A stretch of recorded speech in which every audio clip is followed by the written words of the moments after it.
Donald Trump. It's just me, Paula Poundstone. I was just playing with the cats.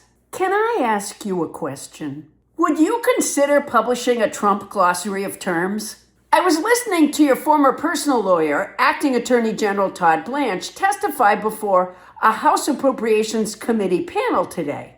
He said that by executive order, you designated fentanyl as a weapon of mass destruction. And that's what I want to talk to you about.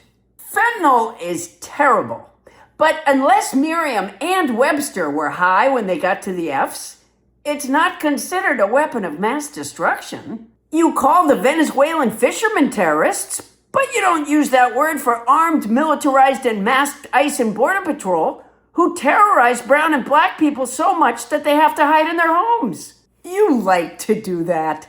You like to have your own words for things. My son called strawberries Strababach.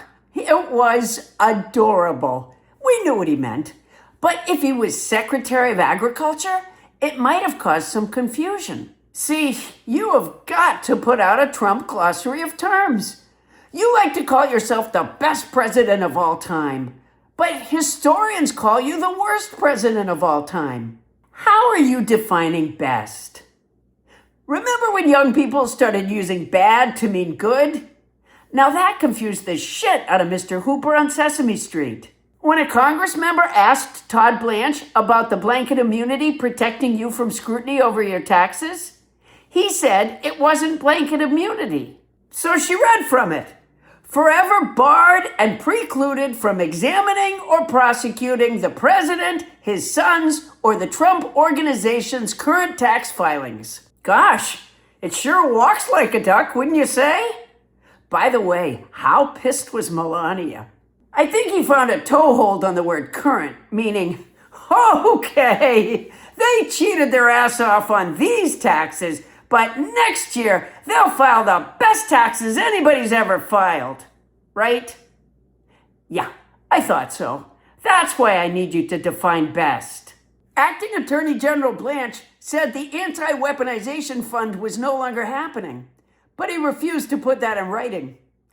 I'll bet it'll be back wearing a plastic nose, mustache, and glasses. He also wouldn't commit to not having troops at polling places. Smooth. You know I like you, Donald, but I gotta tell you, we're voting. Americans are gonna vote. My guess is that in the run-up to the midterms, the White House will ring up quite a bill with the Acme Company. Rocket shoes, giant magnets, rakes, signs and paint. Don't vote here. Voting postponed until further notice. Only Trump voters allowed. He-Man Women Haters Club. Line up here to receive $1,000. It doesn't matter. We're voting. And be careful with the plunger in the Acme bomb detonating box. It's often faulty.